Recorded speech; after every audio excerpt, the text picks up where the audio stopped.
Hi there, everyone, and welcome to Paper Wishes Weekly Webisodes.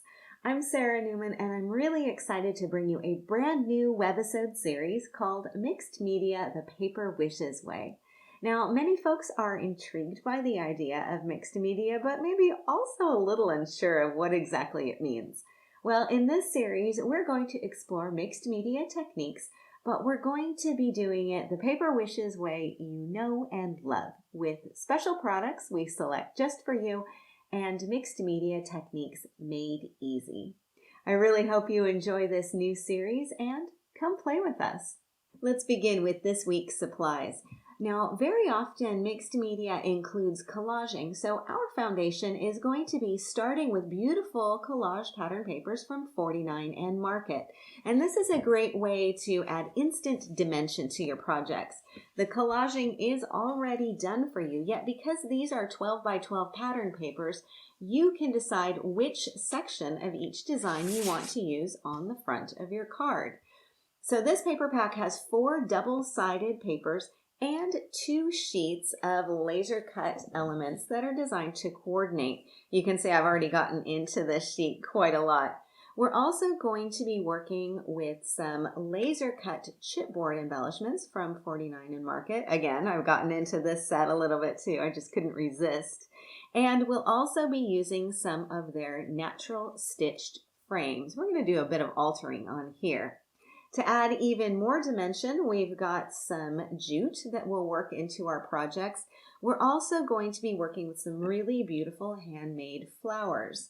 So while we're going to get a bit of a jump start with our pre-collaged background papers, these elements are going to give us even more dimension and style and make it really easy to do mixed media because everything is designed to coordinate. One characteristic of mixed media is to combine textures. So for example, paper that has a smooth matte finish combined with the shine of foil. So today we're going to experiment with a simple no-heat foil technique that makes it easy to create this effect. So I'm going to bring in the card that I want to show you, and I think as I'm tilting this you can see some of the shiny foil here on my background as well as in my flower centers. So I have to share a little behind the scenes story with you. Paulette and I were both at a big trade show in Frankfurt, Germany in January, and I didn't realize, but she had been looking for over a year for a way to do this foiling effect without the need for a laminator. So traditionally people use a heat source like a laminator to make this foil stick onto the background surface. And she happened to come by a booth where I was demonstrating the no heat foiling technique I'm about to show you, and I guess it was just perfect timing. So let's take a look at this process. Of course, we're going to need foil, and I'm using foil from Wow Embossing. You get so much in this little packet. It's really great. You've got a meter, which is about a yard, and it is going to last you a really, really long time. Now, instead of using heat to make the foil stick, I'm going to use good old-fashioned white glue. And I'm using my favorite, the Cosmic Acrylic Glue from Creative Expressions. I also need a way to apply the glue to my surface, and I'm going to use the Ranger Tim Holtz splatter brush. Now, this brush is fabulous, and I think you're going to see more of it in future mixed media webisodes. Okay, so I'm going to set aside everything here except for my piece of smooth white cardstock, and we can get to foiling.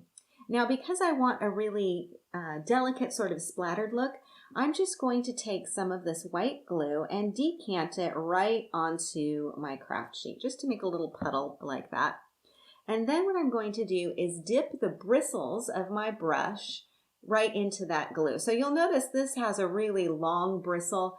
This is going to give me a really fine spattering effect. So I'm just going to dip my bristles, the tips of my bristles, right into that glue, and then spatter this all over my surface.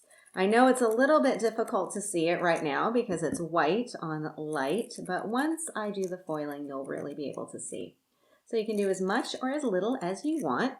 And then what I'm going to do, kind of clean off my gluey hands, and I'm going to grab a piece of the foil that I've already got pre-cut to size. So I'm just going to place this down. It's going to be gold side facing me. So I need to make sure that I've got that going the right way. And then I'm just going to smooth this down like so. And what I often like to do is flip it over and burnish from the back. And just make sure that I've got contact with that foil into that glue really nicely. Okay, so just burnish this. And then we need to just wait for that glue to dry. So I'm going to set this aside.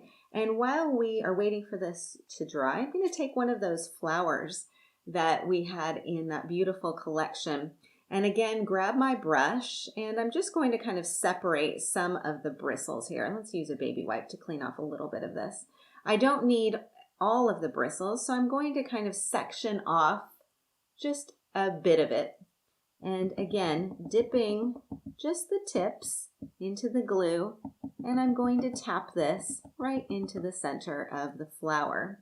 Now, I've got a piece of foil that I used earlier, and it's still quite good. So I'm just going to pop this down here like this. You can really get a lot of mileage out of all of your foil. This does last a long, long time. Now, if I wanted to really make sure that that connected, sometimes I just put an acrylic block on top just to make sure that that stays on there. Okay, so while these are drying, I'm going to mop up my glue.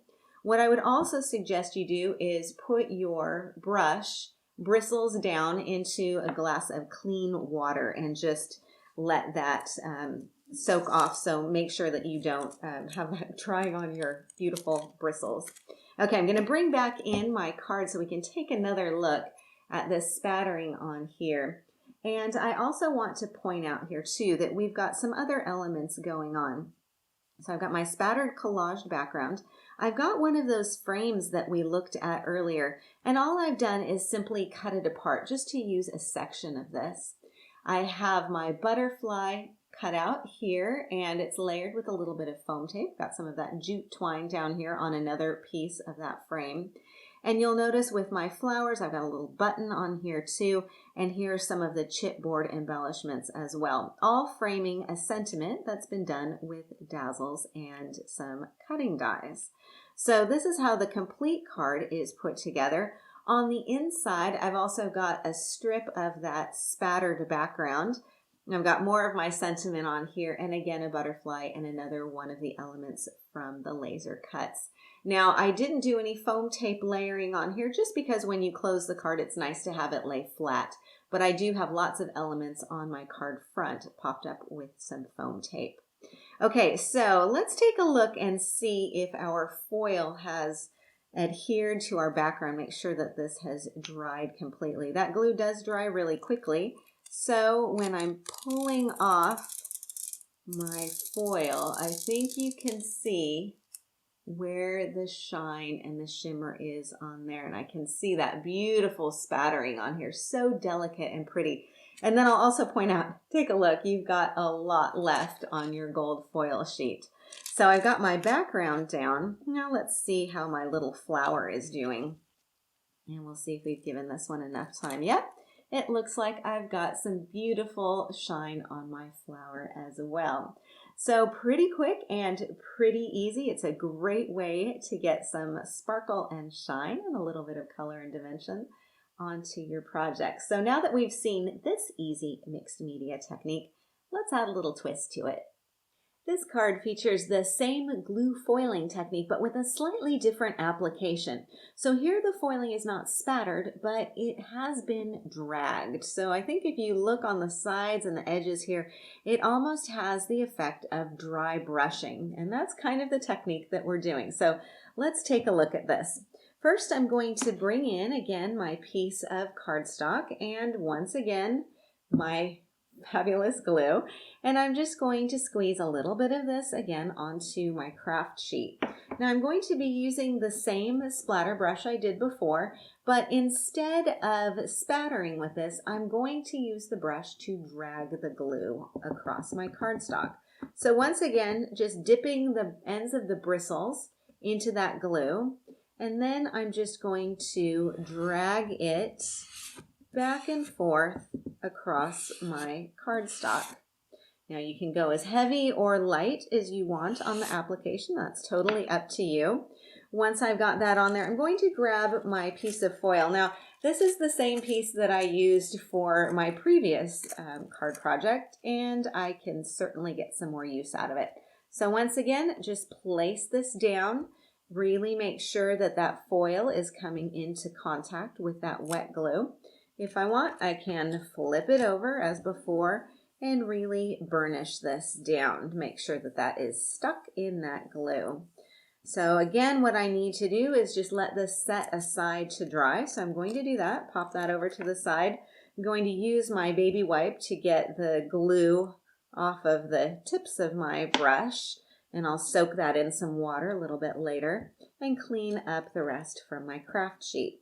Now, while we're waiting for this to dry, I'm going to bring back in the card so we can take another look at it. So you can see here on the edges where I've got that the bristle marks on here and kind of a dry brush effect.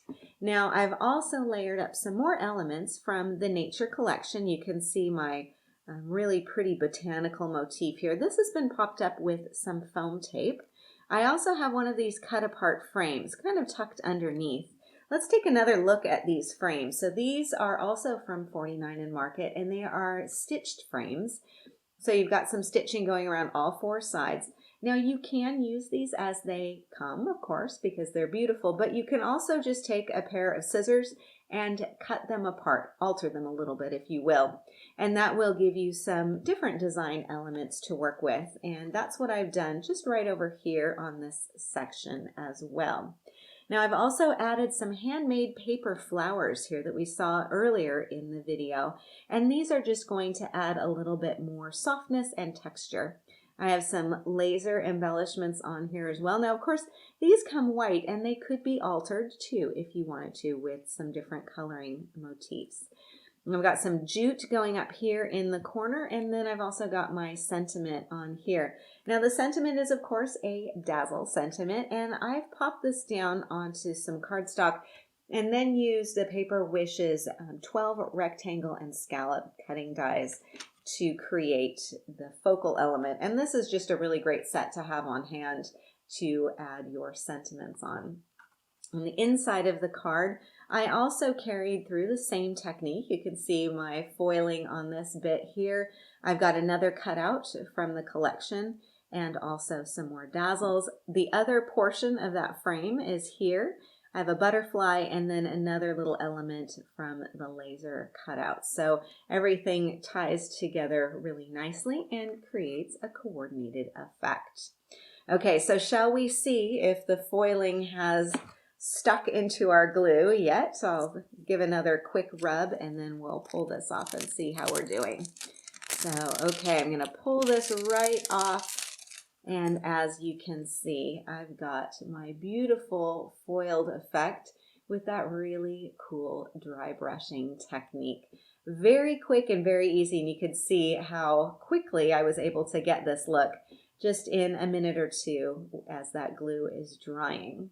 So this is the dry brushing effect. Let's also take a look here. We've got the other looks that we've done. We've got our spattering on here, and then of course also working onto our little flower centers.